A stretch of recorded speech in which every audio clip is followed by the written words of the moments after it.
오늘의 주제는 이겁니다. 상장 둘째 날인 SK바이오팜이 또 상한가를 갔다. 저는 장중에 이거를 보다가 정말 대단하다는 생각을 했어요. 참고로 제가 SK바이오팜 청약에 거짓말 안 하고 늘려 그랬습니다. 몇 천만 원 정도를 늘려 그랬다가 그때 몇 주가 나오더라? 몇 주 안 나왔어요. 진짜 10주가 안 나왔어요. 10주가. 이 정도 넣으면은 10주도 못 받는 걸 보고 5만 원이었잖아요. 대충 50만 원 정도를 받는 거니까 에이씨 50만 원을 받아봐야 내가 안 하고 만다고 안 넣었다가 못 받았습니다. 10주를 못 받았는데 문제는 이게 얼마인지 아십니까? 49,000원에 제가 10주를 안 받았어요. 근데 이틀 지났는데 236.7%가 올랐습니다. 그럼 내가 50만 원을 받았으면 2배 반이니까 저로 치면은 5, 35, 5, 20, 115만 원이 하늘로 이렇게 날아요.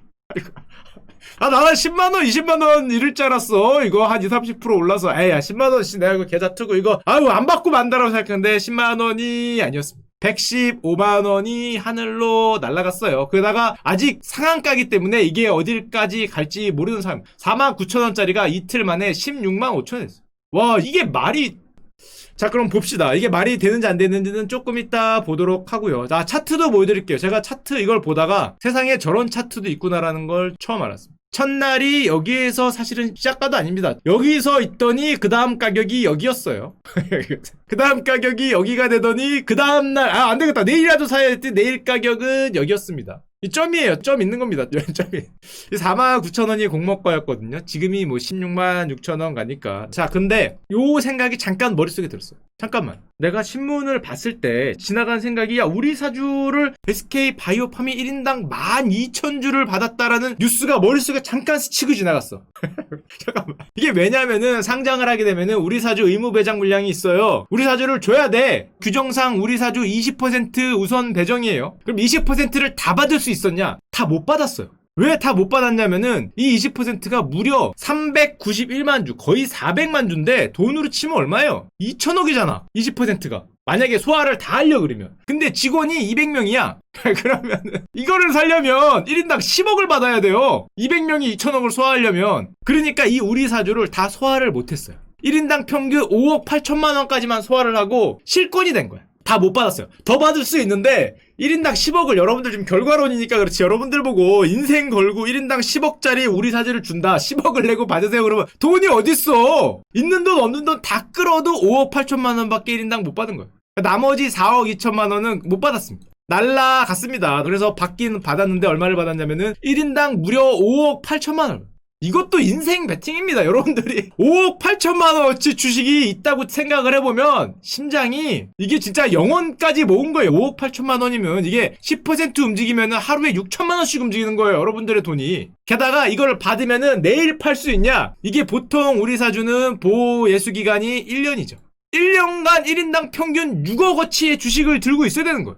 이 변동성이 장난 아닐 텐데 1년간 6억을 들고 버텨야 되는 거예요. 지금 2배 올랐잖아요. 그럼 1인당 이제 거의 12억을 들고 1년을 버텨. 그것도 바이오 주식.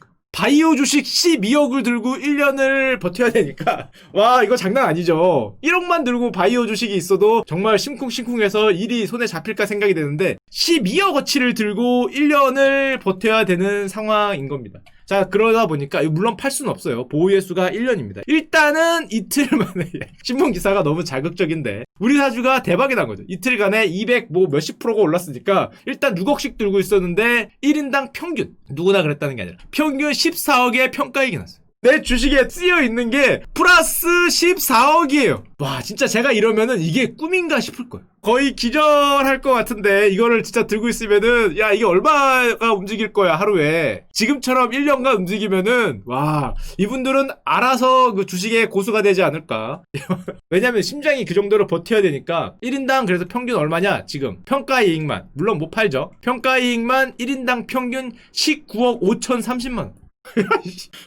한마디로 예를 들면 내가 6억을 샀는데 내 통장에 플러스 14억 평가이익이 쓰여서 합계 19억 5천만 원이 있다는 거죠. 와 진짜 대단하다. 내 통장에 주식이 20억이 찍히는 그날이 올까 싶어요. 일단은 찍혀 있다는 겁니다. 물론 예외는 있어요. 이게 무슨 예외가 있냐면 그 내부에서는 얘기하는 게 굉장히 불편할 수가 있어요. 내부 직원은 충분히 이해가 됩니다. 왜냐면은 저게 평균값인데 우리 사주는 회사에 따라 다르지만 제가 있던 회사에서는 강요가 아니었어요. 그러니까 안 받은 사람이 있을 수 있어요. 아직은 몰라요. 이 전쟁의 끝은 누가 이기는지 모르겠는데 안 받은 사람이 있을 수 있어요. 아니면은 뭐 5억 8천까지 가능한데 돈이 없어서 1억만 받았다던가 뭐 아니면 한 2천만 원만 받았다던가 굉장히 작게 받은 분이 있고 맥스로 받은 분이 있고 이럴 거 아니에요. 사람에 따라 차이가 있으니까. 그러면은 만약에 안 받았거나 정말 조금 받은 사람은 지금 당장은 1년 뒤는 모르겠어요. 지금 당장은 좀 씁쓸하시겠죠. 그러니까 아무래도 내부에서는 서로가 이런 얘기를 안 하는 게 어떻게 보면 예의겠죠. 못 받은 사람은 어떻게 할 거야? 지금 마음. 그리고 지금 좋아해봐야 1년 뒤에 이럴 수도 있어요. 한 달 뒤에는 안 받기를 정말 잘했다 이럴 수도 있기 때문에 현재는 굉장히 조심스러운, 또 사람들의 저 같은 유튜버도 여기서 경제하는 사람들 여기서 그냥 이런 얘기를 할 정도니까 상당히 조심스러운 게 사실이고, 물론 방법이 있죠. 여러분들도 계속 얘기를 하는데 방법이 뭐냐면 퇴사를 하면은 팔 수 있습니다. 요게 방법이긴 한데요. 인생을 걸고 팔기 위해 퇴사를 할 것인가? 자, 요게 요거 팔기 위해서 퇴사를 할 것인가? 아까 전에 봤죠. 1인당 평균 평가이익이 19억이에요. 이거를 19억짜리 바이오 주식을 1년을 들고 가야 됩니다. 퇴사를 해야 되냐 말아야 되냐? 19억을 걸고. 근데 이게 퇴사를 하면은 눈물 날 수도 있습니다. 왜? 이게 지금 여기잖아요. 여기다가 이렇게 상한가를 2번 맞아서 퇴사를 하고 몇 달 뒤에 보니까 여기 쓸 수 있어요. 19억이 아니라 50억이었을 수 있는데 여기서 나온 걸 수도 있어요. 이거 가능합니다. 지금 사실은 못 팔게 하는 게 신의 한 수일 수도 있어요. 나는 정말 팔고 싶은데 내 손을 이렇게 잡았기 때문에 나는 떼부자가 될 수도 있어요. 반강제 부자가 될 수도 있는데 게다가 퇴사를 해야 되니까 이게 정말 어려운 지금 논란에 빠져 있고, 또 까마귀 날자 배 떨어지는 경우가 있죠. 예를 들면 이런 거예요. 원래 퇴사하기로 했었는데 하필 이게 상한가 2번 쳐서 퇴사하는 사람한테 이렇게 시선이 쫙 모이는 거죠. 시선이. 야, 이거는 얼마나 억울하겠어. 만약에 그냥 원래 퇴사하고 가겠습니다 이러고 팔려고 그랬더니 시선이 몰리면서 이런 뉴스에까지 자기의 퇴사가 이렇게 실리는 놀라운 경험을 할 수 있습니다. 물론 퇴사를 하더라도 팔 때까지는 한 달 정도 뭐 시간이 걸린다고 해요. 뭐 시간이 걸리더라도 하여튼 지금 오른 상황에서 19억 20억인 상황에서 시선이 지금 막 엄청나게 쏠리는 거고, 자, 제가 여기서 과감하게 제 진짜 거짓말 하나 없는 제 개인 경험을 보여드리도록 하겠습니다. 거짓말 하나 없어요. 거짓 없는 방송. 자, 이게 옛날에 제가 처음 들어갔던 증권사의 주가 차트입니다. 제가 회사를 언제 들어갔냐? 믿기지 않게 이때 들어갔습니다. 이때 우리 사주에 어떤 일이 있었냐? 요 전에 지금 차트가 잘렸는데 전에 저 예전에 있던 팀장님들은 이 주식을 뭐 얼마에 받았대더라? 5,000원인가에 받으셨어요. 실제로. 위에 올라갔을 때 얼마였냐면은 25,000원이 갔어요. 5,000원인 게 25,000원이 가서 제가 듣기로 전설적인 얘기가 있어요. 요때 팀장님들이 휴가를 많이 냈대요. 왜 휴가를 많이 냈냐? 집 보러 다니느라. 전설적인 얘기를 들었습니다. 진짜예요. 거짓말처럼 얘기하지만 진짜예요. 모 팀장이 오늘 왜 자리가 비었지? 그러면은 휴가인데요. 다 서로 알고 있다 그럽니다. 집 보러 가셨구나. 25,000원이 갔어요. 5배가 올랐는데. 이거 우리 사주면은 팀장급 되는 분들은 반 강제로 받아야 돼요. 이게 왜냐하면은 소화를 해야 돼. 실권을 내면 안 되고 소화를 해야 되기 때문에 투덜투덜 되면서 반 강제로 받았는데 받고 보니까 5배가 났네? 이거 팀장급이면 많이 받을 거 아니에요. 조금 받은 것도 아니라 뭐 몇억 정도 받았을 텐데 이게 갑자기 5배가 나니까 이 집 보러 다니느라 정신 없었다는 소문과 전설을 들었습니다. 왜 소문과 전설이냐? 저는 이때 이게 실화인가 싶어요. 이때 축제가 파리가 끝나고 남들이 다 절망과 나락에 빠져 있을 때 제가 입사를 했죠. 여기서 루머로만 들었어요. 전설로만 들었는데 하여튼 뭐 이렇게 가다가 우리 사주 뭐 줄까 뭐 이런 얘기를 하더라고요. 왜냐면 그때 우리가 증자하고 그랬거든요. 좋아요, 우리 사주 주세요 해서 제가 아직도 기억이 납니다. 우리 사주를 한 요때쯤 받았어요. 평단이 한 8,400원인가? 200원인가? 하여튼 8,000XXX에 우리 사주를 받았습니다. 거짓 하나 없는 실화예요. 저는 굉장히 큰 기대가 있었어요. 왜냐? 우리 팀장님들이 요때 집을 보러 다니셨더라. 이런 전설을 들었기 때문에 8,000 얼마에 당연히 풀로 땡겼습니다. 자, 당연하죠. 어렸을 때부터 화끈했던 그런 야수의 심장이 있었어요. 그래서 풀로 땡겨 받으면서 꿈을 꿨죠. 좋다. 나도 휴가를 내고 그날 집을 보러 가리. 이런 꿈을 꾸고 정말 받은 지 얼마 안 돼서 이게 오르더라고요. 게다가 회사에서 사장님이 그런 얘기를 하셨어요. 우리는 앞으로 주가 관리를 열심히 하는 회사가 되겠다. 심지어 그때 대형 은행과 계약 가능합니다. 왜냐면 거래량이 적은 주식들은 거래량을 유지시키기 위해서 거래량 계약을 맺어요. 이 호가를 대는 거죠. LP 호가를 대면서 주가를 회사의 돈으로 얼마 정도 합법이에요. 당연합니다. 우리 사주가 자사주를 사는 거죠. 자사주 매입 약정을 맺었어요. 사장님 이러면서 자사주 매입 약정이 호재 아닙니까? 이러면서 이게 막 올라가서 만 얼마 넘었을 때 제가 한 40% 올라갔죠. 자, 이때 집을 보러 가야 되나 잠깐 생각을 했는데 그 정도는 안 되더라고요. 자사주 매입 약정도 맺고 이제 주가 부양의 의지가 강력했는데 그 다음부터 사장님이 말씀이 적어지시더니 이 보이십니까? 요 구간이 믿기지 않는 구간인데요. 세상에 이런 주식이 있나 싶었어요. 이거를 확대해서 보여드리면 이 구간입니다. 뭔 주식이 이래? 야, 이게 말이 되나 싶었어요. 제가 이때부터 2년 반을 여기 어디서 받았는데 2년 반을 이게 이렇게 기는데 이게 뭐야, 정기예금에 들어갔나 생각했어요. 아니, 주식을 볼 필요가 없어. 가격을 항상 그 가격이에요. 왜냐? 가격이 빠지면은 우리 그 은행과 자사주 매입 약정을 했잖아요. 은행에 자사주를 매입해요. 그럼 올라가면은 뭐 거래가 있어야 올라가지. 이 거래량이 없기 때문에 이렇게 돼 있어. 맨날 이래. 맨날 이러니까 한 2년간 주식에 대해서 쳐다볼 필요가 없었어요. 와, 이게 진짜. 그래서 그때 이런 생각을 했습니다. 이런 것이 자사주구나. 내 다시는 자사주를 안 해야겠다라고 생각을 했어요. 자, 그러던 와중에 거짓 하나 없는 쉬라. 제가 나중에 보여드릴 수도 있어요. 제가 이직을 합니다. 펀드 매니저를 한번 해보겠다. 내 인생에서도 펀드라는 걸 한번 해봐야 되지 않겠냐. 펀드 매니저로 꿈을 꾸면서 이직을 합니다. 이직을 언제 했냐면은 정말 믿기지 않는 때 이직을 해요. 제가 이 차트를 보면서 제가 거짓말을 하는 것 같은 생각이 작게 드는데 절대 거짓말이 안 돼요. 와, 이게 말이 안 나오는데 거짓말이 아니에요. 저도 깜짝 놀랐어요. 이럴 줄은 몰랐어요. 그거 언제 이직을 하냐. 자, 요때 이직을 하죠. 이게 거짓말이 아니야. 진짜 거짓말이 아니야. 저때 이직을 했는데 이때 2월인가 3월인가 이직을 하면서 요때 이직을 하면서 처음에 안 팔았어요. 기다려봐, 얘들아. 기다려봐. 안 팔았어. 진짜 안 팔았어. 왜냐면은 억울하잖아. 내가 이걸 몇 년을 들고 있었는데 그 가격이요. 8,400원인가 8,500원인데 요때 9,000 얼마였어요. 오르긴 올랐죠. 한 10%. 이게 장난치냐고 지금. 그때 당시면 이때면 은행 이자율이 한 3% 되던 시절이요. 그럼 3년이면은 그것만 해도 은행 이자인데 내가 정기예금 가입한 거하고 비슷하잖아요. 근데 요때 이직을 합니다. 그래도 안 팔았어요. 억울하다. 기다려봐. 희망이 있다. 안 팔았는데 요때 회사에 들어가니까 펀드 매니저잖아요. 펀드 매니저로 들어가면은 이런 얘기를 합니다. 왜냐면은 펀드 매니저들은 많은 돈으로, 고객 돈을 많은 돈으로 움직이기 때문에 주식 매수 매도를 아니면은 보유량을 매달 보고해야 돼요. 근데 이거 정기예금처럼 움직이지도 않는 거 매일매일 보고하는 게 너무 귀찮은 거야. 이거를 나중에는 금지했어요. 제가 있던 회사는 펀드 매니저를 주식 아예 매수 매도를 금지시켰는데 처음에는 맨날 보고하라 그러고 야, 보고를 너무 번거롭게 하는 게 물어봤어요. 왜 이렇게 보고를 번거롭게 하고 어차피 안 사고 팔 건데 그냥 두면 안 될 때 안 된대. 왜 그래요? 그랬더니 이 주식 거래를 어렵게 하려는 겁니까? 라고 물어봤더니 그때 컴플라이언스 팀장님이 당당하게 그렇게 말씀하셨대요. 맞다고. 너희들 주식 거래를 귀찮게 해서 하지 말라는 뜻입니다. 이렇게 사석에서 밥 먹으면서 얘기하시길래 우리를 귀찮게 하려는 생각이시구나. 어차피 정기예금처럼 안 오르는 거라 생각하고 정확히 입사한 지 한 달인가 2달 만에 팔았습니다. 그게 어디냐면은 여기죠. 이게 방송을 하려고 거짓말을 하는 게 아니에요. 진짜입니다. 진짜. 저도 제가 이럴 줄 몰랐어요. 나중에 인증할 수도 있어요. 얼마에 던졌냐면은 10,000원 좀 안 되게 던졌어요. 전부 다 팔았어요. 전부 다. 아니, 이거 매달 보고를 해야 된다잖아. 그거 뭐 어차피 정기예금처럼 올리지도 않는 거. 그리고 아니, 이게 왜 올라가는 거야? 이 회사에 변동이 없어요. 뭐 대주주가 바뀐 것도 아니고 떼돈을 엄청 버는 것도 아니고 돈은 잘 버내서 원래 돈은 잘 버내서 알았어요. 뭐 이때 돈은 못 벌었나? 갑자기 이게 올라가는데 이때 제가 아직도 기억나는데 무슨 증권업 붐 뭐 어쩌면서 우리나라 전 증권사들이 다 올라가는데 특히 중소형 증권사 주식이 올라가는데 18,000원을 찍어요.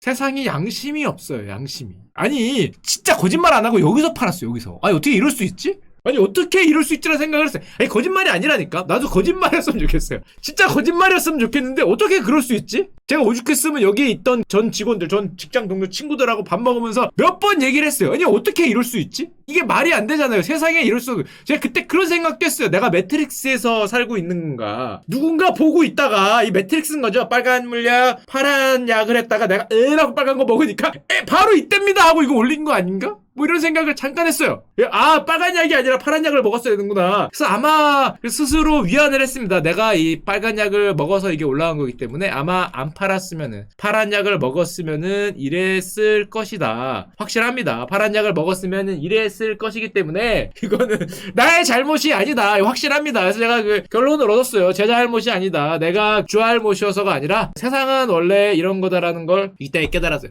근데 이만큼 오른 게 얼마나 내가 손실을 본 거냐면은 그 회사에서 받은 연봉보다 이게 많이 날라갔어요.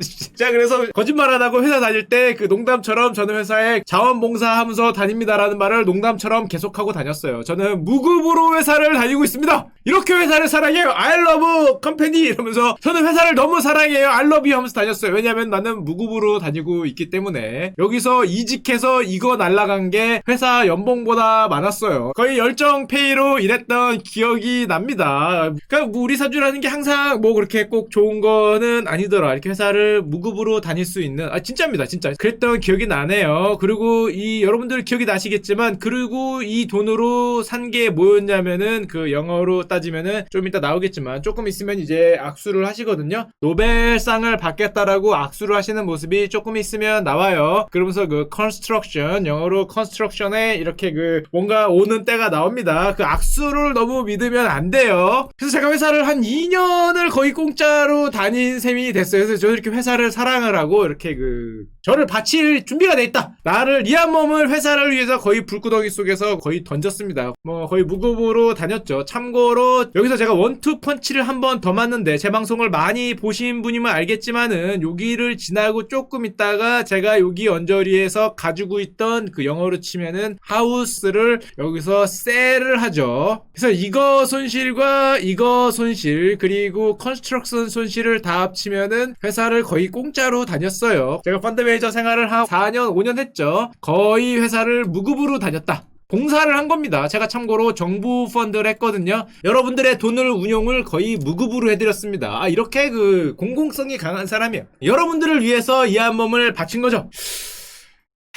그래요. 그래서 인생은 모르는 거예요. 저 때가 왜 그랬는지 모르겠어요. 저도 그게 꿈인가 싶지만은, 아까도 얘기했지만은 좌절하실 필요 없습니다. 여러분들을 위한 거예요. 제가 그때 빨간 물약이 아니라 파란 물약을 먹었으면 분명히 집값이 안 올랐습니다. 확실해요. 제가 이거를 먹었기 때문에 이게 오른 거예요. 그래서 집 가진 분들은 저한테 꼭 감사하시길 바래요. 제가 그때 딱 팔으니까 진짜 거짓말 안 하고 2016년 어전인가 팔았는데 2017년부터 집이 대세 상승기에 들어가죠. 꼭 감사를 해주시기 바랍니다. 제가 이 물약을 저걸로 먹었어요. 그래서 저때 그 원투 펀치에 쓰리 펀치까지 맞고 정신이 혼미했던 생각이 잠깐 나네요. 하여튼 뭐 그런 안 좋은 기억은 뒤로 가고, 자, 오늘의 주제를 얘기 드리면은 SK 바이오팜은 따상, 저 이런 단어 처음 봤습니다. 따상과 제가 증권 주식시장에 그래도 10년 있었는데 따상과 상한가를 기록한 코스피 역대 처음의 주가예요. 자, SK바이오팜이 따상과 상한가를 했는데, 따상이 뭐냐면은 공모가라는 게 우리나라에 상한이 있습니다. 상한이 없는 나라도 있어요. 아예 상한제가 없는 나라이기 때문에 공모가의 2배까지 오르고 거기서부터 다시 30% 오르는 게 따상입니다. 상한가를 2번 쳤다는 거죠. 여기 치고 여기 치고 그 다음날 상한가를 한 번 더 쳤기 때문에 사실은 정확한 표현으로는 따따상을 한 거예요. 따따상을 한 게 코스피 역대 처음이랍니다.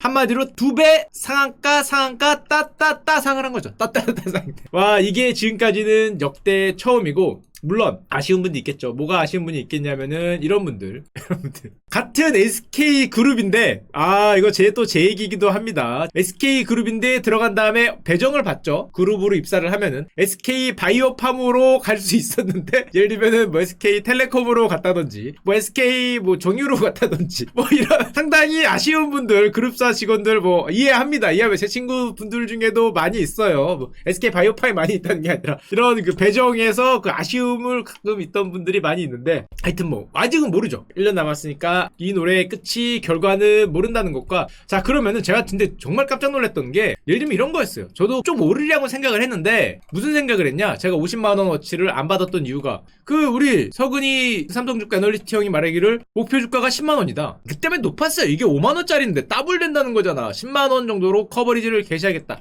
그래, 뭐 그 정도는 뭐 이렇게 생각했는데, 애널리스트 형이 낙관적인 목표 목표가를 한 방에 넘었죠. 첫날 넘었어요. 첫날. 야, 이게 잠깐 그래서 반성을 했어요. 뭘 반성을 했냐면, SK 바이오팜이 어떤 회사인지 비전만 체크할 게 아니라 숫자를 좀 체크할 걸. 반성을 했어요. 그래서 봤습니다. 늦었지만 지금이라도. 그래서 보니까 2018년 매출액이 10억이고요. 19년 매출액은 1000억인데 영업 손실은 1420억이네요. 마이너스입니다. 동그란 마이너스요. 2019년도에는 마이너스 910억. 앞으로 돈 벌면 되니까, 앞으로. 2020년도에는 마이너스 1670억이 그 상황이 되고 있습니다. 왜냐하면은 지금까지는 이 약물을 개발하는데 투자 비용을 많이 썼고, 이제 마케팅 비용이 들어가고, 앞으로 이제 약물을 팔아야 되죠. 작전주가 아니라, 안 좋다는 게 아니라, 지금까지 이만한 투자가 들어간 거예요. 앞으로도 조금 투자가 더 필요하고. 그 때문에 향후에는 이제 약을 본격적으로, 한 2021, 22년부터 약을 팔 일만 남았다는 거죠. 약을 팔 일만 남았다는 건데, 이제 리스크가 있어요. 무슨 리스크가 있냐? 이게 업사이드도 리스크라고 평가합니다. 변동성 자체는 리스크니까. 유통 주식이 적어요. 왜냐하면은 일단 나온 게 전체의 20%인데 기관 투자자에게 20% 중에 배정된 게 또 15%예요. 근데 기관 투자들은 대부분 3개월에서 6개월의 보호예수에 걸려 있어요. 한마디로 팔 수 없어요. 이 기관들도 지금 팔 수 없어요. 던질 수가 없을 때예요. 그러면은 실제로 유통되는 거는 전체의 13%인데 이거보다 더 적겠죠. 실제 유통되는 건 아마 한 자릿대 퍼센트일 거예요. 전체 SK 바이오팜 주식 중에서 실제로 거래되는 게 한 자릿대의 퍼센트로 지금 가격이 움직이고 있는, 한마디로 주가가 급등할 수도 있고 급락할 수도 있는 굉장히 핫한, 어떻게 보면 변동성이 미쳐있는 주식인 거죠. 뭐 좋은 걸 수도 있죠. 이런 겁니다. 기관 투자들도 대부분 의무 보유기간 보호예수라고 합니다. 전체의 37%가 6개월에 걸려 있고요. 물론 안 걸려 있는 것도 있는데 거의 50%가 3개월에서 6개월 정도의 보호예수가 다 걸려 있기 때문에, 자, 그러면은 앞으로 SK 바이오팜이 뭐에 희망을 걸어야 되냐? 예전에 보여드렸지만 엑스코폴이라 그러는데 XCOPRY, 한마디로 뇌전증 치료제라 그러죠. 요 약이 앞으로 미국 시장에 내다 팔면은 요런 매출을 가져올 거다. 여기에 기대를 걸어야 돼요. 뇌전증 치료제가 앞으로 미국 시장에 팔 건데 이제 저 정도의 매출을 기록을 해줄 거다. 자, 그러면은 지금의 매출은 얼마냐? 없죠. 지금은 없습니다. 지금은 뭐 거의 없다시피 하면 되고요. 지금 이 시장을 차지하고 있는 애들이 누구냐? 자, 1등은 여기 나왔지만 빔펫이란 데예요. 여기 20.2%를 제외한 나머지 80%를 여기가 가지고 있고요. 근데 요즘 뜨는 데가 있어요. 뭐 어렵게 썼지만 에피 모시기, 요게 지금 현재 1등은 여기고 2등은 여기입니다. 사실상 거의 90%를 둘이 나눠 먹고 있는데, 자, 그러면 여기서 궁금하잖아요. 이 1등과 2등 하는 기업의 시가총액, 굉장히 큰 기업이라서 17조짜리예요. 저 뇌전증 치료제를 차지하고 있는 저 기업 17조짜리고, 물론 이 기업은 빔펫만 하는 게 아니라 여러 개를 많이 하는 다국적 기업인데 이 중에서 이 빔펫의 가치가 한 5조 정도. 2등 하는 기업은 4조입니다. 자, SK 바이오팜은 지금 시가총액이 얼마냐 하면요, 한전을 넘었어요. 지금 아직 상한가가 안 풀렸는데 13조예요. 그러니까 상당히 잘 팔려야 돼요. 지금 이 정도는 상당히 잘 팔려야 됩니다. 상당히 1등하는 대기업과 거의 시가총액이 바등바등할 정도로 올라. 한 번만 더 상한가 치면은 1등에 싸대기를 때릴 수 있을 정도의 시총까지 올라왔기 때문에 이 정도 시총은 정말 대단한 거죠. 정말 대단한 거예요. 시가총액 13조인데 만약에 30% 상한가를 월요일날 다시 한번 간다. 지금 간다고 기대가 굉장히 많습니다. 가면은 얼마입니까? 13조에 30%니까 4조. 그럼 거의 17조잖아요. 1등하는 기업과 시가총액이 똑같으죠. 그러니까 상당히 많이 잘 팔려야 된다. 물론 저기 있습니다. 너같이 그런 무식한 방법으로 평가를 하면 안 돼요. 왜냐면은 이게 있는 겁니다. 파이프라인 가치평가라는 방식으로는 적정 가치의 평가가 어렵다. 그렇게 무식한 방법을 하지 말라는 거죠. 자, 그럼 무슨 방법을 해야 되냐? 굉장히 길게 나중에 이 한병화 애널리스트 형의 가서 보시고요. 결론적으로 말하면은 그룹을 배경으로 성장한다는 히든 밸류를 평가를 받아야 된다. 한마디로 숨겨진 밸류가 있다는 겁니다. 숨겨진 무언가, 너만의 아름답고 반짝반짝한 뭔가가 뒤에 있다는 거죠. 그룹이 뭔가 도와주고 좀 어려워지면은 투자도 해주고 뭔가 인력도 넣어주고, 하여튼 뭐 어드밴테이지가 있다는 거예요. 히든 밸류, 히든 챔피언이라는 거죠. 히든 챔피언. 자, 그게 넣어야 합리적이다. 뭐 그렇다고 합니다. 자, 그 희망 좀 이렇게 행복회로를 돌려보면은 어떻게 해야 되냐면은 매출이 연평균 45%씩 늘어야 되고요. 2020년부터 흑자 전환을 합니다. 2030년에는 매출액이 1.8조고 영업이익이 2030년에는 한 8천억. 8천억이 되면은 지금 한 17조라고 쳐도 퍼가 20배밖에 안 된다는 거죠. 아, 이거 적절하네요. 자, 적절하니까 이 정도로 크면은 지금 아주 적절한 그런 가격에 있다고 볼 수 있는 겁니다. 1년에 한 8천억이나 많이 보면 한 1조 정도를 기록할 것으로 추정이 되니까. 자, 요렇게 가면 되는 겁니다. 자, 그래서 가격이 적정한 거예요. 지금 뭐 2030년에 그렇게 될 거니까. 자, 그게 적정한 겁니다. 그래서 여러분들의 화이팅. 꼭 SK 바이오팜이 자사주 있는 분들도 있으니까 한 30만 원 정도 가서 모두가 다 부자가 되는 그런 행복한 때가 오기를 간절히 기원 드립니다. 자, 근데 이 얘기만 하면은 형 그게 너무 좀 과대평가된 거 아니야? 요즘은 과대평가가 문제가 아니라 원래 저런 고퍼라 그러죠. 굉장히 비싼 주가 비싸지는 시대예요. 대표적인 여러분들이 좋아하는 주를 하나 더 보여드리겠습니다. 그 이름도 유명한 천슬라를 넘어서는 테슬라예요. 킹슬라입니다. 얘네는 더 미쳤어요. 얼마나 미쳤냐? 토요타를 제치고 글로벌 모든 자동차 업계를 다 합친 거에 시가총액 1위로 드디어 2020년 7월에 올라섰는데요. 이게 올랐은 날 우리 일론 머스크 형이 뭐라고 트위터에 올랐냐면은 딱 한 문장. 파티 온. 파티가 시작됐다. 얼마나 올랐길래 파티가 온이냐? 이 미친 거. 얼마 전에 천슬라 찍었고 900불 빠졌다고 제가 드디어 천슬라라고 얘기했던 게 진짜 엊그제인데 1200이에요. 그때부터도 20%가 더 올랐어. 야, 그때 샀어도 됐어. 그때 샀어도. 이거 미친 거 아니냐고 얘기를 하고 여기서 막 천슬라 어쩌고 뭐 테슬라의 꿈이 어쩌고 뭐 이렇게 파이어배처럼 막 쏘는 거 올리면서 뭐 얘네가 뭐 메가 팩토리 한둥 기가 팩토리 한둥 뭐 온갖 소리 다 하는 게 여기에요. 20%도 올랐어요, 거기서부터. 이게 그러면은 토요타를 제친 게 얼마나 놀라운 일이냐. 자, 그 전에 일단 우리 앨런 머스크 형의 트위터를 잠깐 보여드리면, 사실 주가가 1200 간 게 아니라 이 형은 뭘로 올렸냐면은 토요타를 넘고 드디어 200빌리언. 우리나라로 얼마입니까? 240조짜리 회사가 된 거예요. 우리나라는 100조 넘는 회사가 3전밖에 없어요. 3전 말고는 100조 넘는 회사가 없어요. 2등이 SK하이닉스잖아요. 100조 안 돼요. 택도 없어요. 뭐 현기차 뭐 요즘에 얼마지 시가총액이 모르겠는데 한 30조도 못 하잖아요. 30조 할 겁니다. 우리나라. 240조. 우리나라면 2등이에요. 2등. 3전 바로 2등. 3등보다 한 3배 정도 시가총액이 클 겁니다. 그러니까 거의 뭐 미친 주가인데, 자, 그러면은 이게 얼마나 오른 거냐? 차트를 봐도 감이 안 오신다면 이걸 보면 돼요. 올해, 작년이 아닙니다. 2020년 1월 1일부터 지금 2020년 7월까지 약 6개월 동안 얼마가 뛴 거냐면 3배 뛴 거예요. 30% 아니죠. 300%입니다. 아까 우리가 바이오팜 많이 올랐다고 따따따 상이다라고 얘기를 한 게 한 2배잖아요. 이거는 300% 올랐어요. 이날까지입니다. 아직 올해 안 끝났죠. 올해 2020년 1월 1일부터예요. 430불이었어요. 지금 1200불 왔죠. 따따따 상을 하고 있는데, 자, 그러면은 토요타를 따라간 게 얼마나 놀라운 수치냐. 작년 테슬라 판매량이 얼마냐면은 37만 대입니다. 토요타는 몇만 대를 팔았냐면은 1000만 대를 팔았어요. 작년에 테슬라가 돈을 얼마를 벌었냐면은 벌긴 벌었죠. 뒤로 마이너스 1조 났어요. 작년에 토요타가 돈을 얼마 벌었냐면은 플러스 27조를 벌었어요.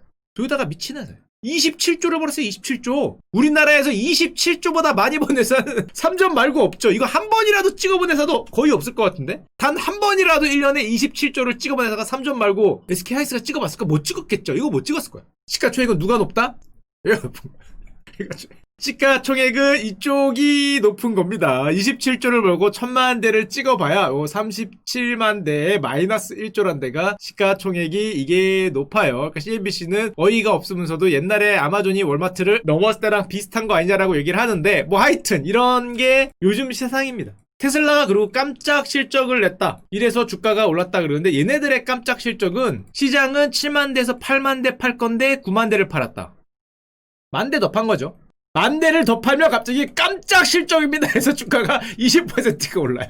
저 거대한 기업이 200조짜리 기업이 20%가 올라요. 만 대 더 팔았는데, 참고로 토요타가 1년에 1000만 대를 팔죠. 물론 코로나 때문에 요즘 빠지겠지만 이 정도 더 하면은 크게 웃돌았다. 시장의 예상을 크게 웃돌았기 때문에, 물론 이 만대라는 게 지금 코로나 같은 때도 주저앉았는데 앞으로 이제 요만한 방울방울 될 게 이만큼 방울이 커질 것 같다라는 기대감이 있다는 건 알긴 알겠는데, 하여튼 그런 겁니다. 장난 아니죠, 올라가는 게. 그래서 보면은 테슬라 분기별 판매량이 그럼 어떻게 돼 있냐, 물론 앞으로 이렇게 될 거니까. 자, 앞으로는 이렇게 될 거니까 이렇게 올라가는 겁니다. 자, 이 앞으로 기대감이 있는 거예요. 옛날에 테슬라가 어떤 기대감이 있는지는 다 보여드렸죠. 다시 가서 슈카월드 영상을 보세요. 자, 물론 이렇게 되니까 우리도 기쁜 게 있죠. 왜냐면 테슬라에 우리 배터리 공급하는 배터리 업체들 지금 신났죠. 저렇게 올라가니까. 같이 이렇게 올라가는, 저도 배터리 관련 주식이 조금 있는데 일단 감사하게 생각하고 있습니다. 킹슬라가 없어서 마음이 좀 아프지만, 뭐 같이 올라가니까 뭐 감사하게 뭐 LG 화학이 있다는 건 아니고요. 감사하게 생각하고 있습니다. 자, 그런데 우리가 이렇게 희망찬 노래만을 부를 수 없잖아요. 이 노래의 결과는 사실은 우리는 다 알았는데 우리의 생각대로 돌아오는 것도 있습니다. 자, 얼마 전에 보여드렸던 우리 삼성중공업 우선주. 삼성중공업은 6,000원인데 삼성중공업 우선주는 왜 100만원이에요? 글쎄요 라고 얘기를 했었는데 뭐 글쎄요 라고 얘기했죠. 하나는 6,000원이고 하나는 100만원인데 뭐가 달라요? 그러길래 별로 다른 건 없어요. 그런데 이걸 왜 사요? 저도 잘 모르겠다고 얘기를 드렸는데 뭐 알긴 다 알죠. 이 노래가 어떻게 갈지는 사실은 다 알잖아요. 사시는 분도 알고 파는 분도 알고 너도 알고 나도 알지만은 언젠가는 돌아오겠죠. 언젠가는 이건 뭐 당연히 아는 거니까 뭐 언제냐가 문제였죠. 예상대로 돌아오고 있는데 뭐 제 생각에는 뭐 죄송한 얘기지만 돌아오지 않을까. 물론 한 번 더 갈 수 있지. 베이비 원모 타임을 한 번 더 해서 갈 수 있지만 길게 봐서는 뭐 결국 뭐 삼성중공업과 뽀뽀를 하지 않을까 생각을 하는데 하여튼 뭐 길게 봐서 그런 거고 결국엔 돌아오고 있습니다. 저걸로 뭐 훌륭하게 돈을 많이 버신 분이 있으면은 굉장히 축하드리고요. 그 다음에 굉장히 가슴 아픈 일이 하나 있는데 아하, 잘 나갈 때 조심해야 돼요. 잘 나갈 때 진짜 항상 생각하는 건데 잘 나갈 때 겸손해야 되고 잘 나갈 때 미래를 대비해야 됩니다. 공연 역사상 최대의 흥행이라고 했던 태양의 서커스. 아, 정말 저도 이거 보고 싶었는데 우리나라에 왔을 때 너무 보기가 힘들어서 못 봤는데 이게 파산할 위기예요. 이게 굉장히 당황스러운 게 물론 어렵겠죠. 거의 뭐 3개월에서 6개월간 공연을 하나도 못할 테니까 어려운 건 알겠는데 아니 그동안 태양의 서커스가 돈을 벌어온 게 얼만데 4개월 문 못 열었다고 지금 파산보호를 하는 거니까 지금 보시면 알겠지만은 이 회사 인력 전체 인력의 95%가 사실상 무급휴직이에요. 물론 전 세계 공연이 중단된 거는 당연한데 4개월 만에 채무가 2조가 됐어요. 아니 뭘 했길래 뭐 돈이 드는 거는 뭐 월급 주고 뭐 물론 뭐 자리 빌려놓은 거 뭐 그런 게 있긴 하지만 돈을 못 버는 건 이해가 되는데 무슨 2조가 그러니까 한마디로 모든 수입이 전혀 없기 때문에 단호한 조치를 취하겠다. 미국 법원에 파산 뭐 사실상 파산을 한 거죠. 이 파산 전에 이런 게 나왔었어요. 95% 감원. 야, 저 이런 감원은 처음 봤어요. 망한 회사 빼고 무슨 95%를 감원한다는 거는 임원진 빼고 다 자른다는 거 아닌가? 사장님과 부사장님 빼고 다 잘라야 95% 아닌가 하는데 무급휴직이니까 하여튼 95%를 사실상 해고하고 버티다가 4개월 만에 문을 닫았는데 잘 나갈 때 돈을 좀 아끼고 좀 미래를 대비했어야 되는데 돈을 빌려갖고 안 봐도 뻔하죠. 투자하려고 이만큼 돈을 빌렸다가 왕창 투자를 했는데 거기서 4개월 동안 수입이 안 들어오면은 흐름이 돈줄이 막히는 거죠. 돈줄이 막히면서 바로 자금 경색에 빠지면서 한 방에 무너지는 건데 물론 워낙에 이름값이 높기 때문에 저걸 누가 가져가면은 코로나가 돌아간다 하면은 정상적으로 돌아갈 테고 그러면은 인력들은 대부분 단기간 내로 돌아올 거라고 생각은 하긴 하는데 어쨌건 지금 가지고 있는 경영진이나 아니면 사모펀드가 들고 있는데 사모펀드 입장에서는 사실상 엄청난 투자를 너무 먼저 했다가 한 방에 망한 적이 나오죠. 최근 수년간 태양의 서커스를 너무 갑자기 확장을 시켰다가 이런 위기가 올 거를 전혀 예상하지 못했다가 한 방에 지금 뭐 문을 닫겠습니다. 문을 닫지는 않겠지만은 문을 안 닫았으면 좋겠어요. 왜냐면은 저도 봐야 되기 때문에 이게 연매출액이 한창 잘 나갈 때 1조를 넘었거든요. 연매출액이 1조를 넘게 벌써 몇 년 거의 뭐 10년을 넘게 했었는데 그러면 쌓아둔 돈이 사실은 몇 천억 이상 있어야 되는데 전혀 그렇지 못했고 3개월 4개월 만에 문을 닫는 현상이 벌어졌는데 제가 그래서 아쉬움을 뒤로 하고 제가 꼭 보고 싶었던 걸 잠깐 보여드릴게요. 와,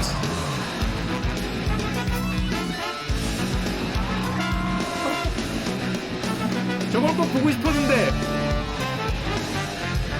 미친 게 아닌가 싶어요. 저걸 계속 보시면 와 저게 지금 끝이 아니죠. 여기 이제 시작인데 와 목숨이 2개인가 싶었는데 저거보다 더 심한 걸 합니다. 이제 저기서 줄넘기를 해요. 나중에 가서 보세요. 킹잡권 때문에 안 보여드리는데 저 위에서 줄넘기를 하다가 그 쇼맨십도 있습니다. 줄넘기를 하다가 다리가 걸려요. 돌아가잖아요. 이렇게 된 게 이렇게 돌아가는데 이 돌아갈 때 저 아저씨가 이 위에서 지금 점프를 하는데 조금 있다가는 요렇게 줄넘기를 하십니다. 줄넘기를 하다가 여기 다리가 걸려요. 싫어합니다. 움찔하고 넘어지는데 이게 이렇게 뒤로 돌아가죠.